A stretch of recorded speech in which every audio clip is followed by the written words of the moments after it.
ಈಗ ನಾನು ಬೆಂಗಳೂರ ನಾಗರಿಕರ ಜೊತೆ ನಡಿಬೇಕು ಅಂತ ಹೇಳಿ ಎಲ್ಲ ಪಾರ್ಕ್ಗಳನ್ನ ಆಯ್ಕೆ ಮಾಡಿ ಎಲ್ಲ ನಾಗರಿಕರು ಕೂಡ ಆಹ್ವಾನ ಕೊಟ್ಟಿದ್ದೀನಿ. ಆ ಆಹ್ವಾನದ ಮೇಲೆ ಎಲ್ಲರೂ ಕೂಡ ಇಷ್ಟು ಸಾವಿರಾರು ಜನ ಬಂದಿದ್ದಾರೆ. ಬೆಳಗ್ಗೆಯಿಂದ 1:30 ಗಂಟೆ 2 ಗಂಟೆ ಅಷ್ಟು ನಡೆದಿದ್ದೀನಿ. ಇಲ್ಲೂ ಕೂಡ ಸಭೆಯಲ್ಲೂ ಕೂಡ ಅವ್ರು ಏನೇನು ಗ್ರೀವೆನ್ಸಸ್ ಇದೆ ಎಲ್ಲರನ್ನೂ ಕೂಡ ಕೇಳಿ ಒಂದು 25-30 ಜನ ಕೇಳಿ ಎಲ್ಲರದ್ದು ಫೋನ್ ನಂಬರ್ ತೆಗೆದುಕೊಂಡಿದ್ದೀನಿ.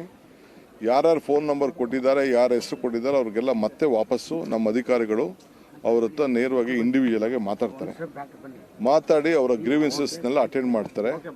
ಇನ್ನು ಯಾರಿಗಾರು ಏನಾದ್ರು ಗ್ರೀವೆನ್ಸಸ್ ಇದ್ದರೆ 1533 ಅದಕ್ಕೆ ಕಾಂಟ್ಯಾಕ್ಟ್ ಮಾಡಿ ಅಂತ ಹೇಳಿದ್ದೀನಿ. ಇವತ್ತು ಹೇಳ್ತಾ ಇದ್ದೀನಿ, ಮತ್ತೆ ಯಾರಿಗಾರು ಗ್ರೀವೆನ್ಸಸ್ಸು ಇಲ್ಲಿ ಬರೋಕ್ಕಾಗಲಿಲ್ಲ ಅಂತಂದರೆ ನಿಮ್ದು ಏನಾದ್ರು ಸಮಸ್ಯೆ ಇತ್ತು ಅಂದರೆ 1533ಗೆ ಫೋನ್ ಮಾಡಿ, ಅಲ್ಲಿ ರೆಕಾರ್ಡ್ ಮಾಡ್ಕೊಳ್ತಾರೆ, ನಿಮ್ಮ ವಿಚಾರನ ತಿಳ್ಕೊಳ್ತಾರೆ. ನಾವು ಒಂದೇ ರೀತಿ ಅಟೆಂಡ್ ಮಾಡೋಂಥ ವ್ಯವಸ್ಥೆನ ನಾವು ಮಾಡ್ತೀವಿ.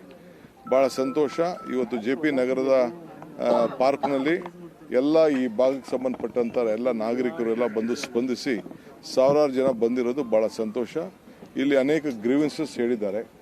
ಭಾಳ ವರ್ಷದಿಂದ ನಮ್ಮ ಸ್ವಿಮ್ಮಿಂಗ್ ಪೂಲು ನಿಂತೋಗ್ಬಿಟ್ಟಿದೆ. ಇಲ್ಲಿ ನಂಜುಂಡಪ್ಪನವ್ರ ಅವಧಿಯಲ್ಲಿ ಬೇಕಾದಷ್ಟು ಕೆಲಸ ಆಗಿದೆ, ಅದನ್ನೆಲ್ಲ ಸ್ಮರಿಸ್ಕೊಂಡಿದ್ದಾರೆ.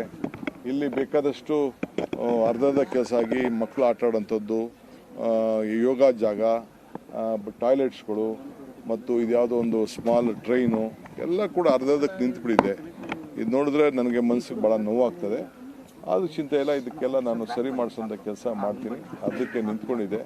ವಿಶ್ರಾಂತಿ ಜಾಗಗಳು ಎಲ್ಲ ಕೂಡ ಇದು ಡಿಸಾರ್ಡರ್ಡ್ ಆಗಿಬಿಟ್ಟಿದೆ. ಇದನ್ನೆಲ್ಲ ಸರಿ ಮಾಡೋಂಥ ಕೆಲಸ ಮುಂದಕ್ಕೆ ನಾವು ಮಾಡ್ತೀವಿ. ಖಂಡಿತ ಮಳೆ ನೀರು ಕೆಲಸ, ರಸ್ತೆ, ಈಗ ಸದ್ಯಕ್ಕೆ ಇಲ್ಲಿ ಬಂದೆಲ್ಲ ಕೇಳ್ತಾ ಇದ್ದೀವಿ, ಎಲ್ಲ ಅಟೆಂಡ್ ಮಾಡ್ತೀವಿ. ಅದಕ್ಕೆ ನಾನು ಇಲ್ಲಿ ಏನು ಅವ್ರ ಗ್ರೀವೆನ್ಸಸ್ ಏನಿದೆ ಅಂತ MLAಗಳು ಕೊಡೋದು ಬೇರೆ, ಲೀಡರ್ಗಳು ಕೊಡೋದು ಬೇರೆ. ಬಟ್ ಶಾಸಕರಿಗೆ ಧ್ವನಿ ಇರಬೇಕು. ಅವರ ಧ್ವನಿ ಸರ್ಕಾರಕ್ಕೆ ಮುಟ್ಟಬೇಕು, ಸರ್ಕಾರ ಅವ್ರಿಗೆ ಸ್ಪಂದಿಸಬೇಕು. ಇದೇ ನಮ್ಮ ಉದ್ದೇಶ.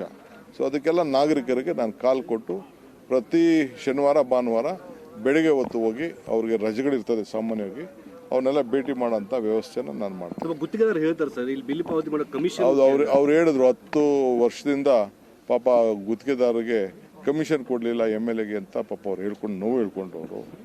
ಏನು ಮಾಡ್ತೀರಾ ಅದನ್ನು ಫೈಂಡ್ ಔಟ್ ಮಾಡ್ತೀನಿ.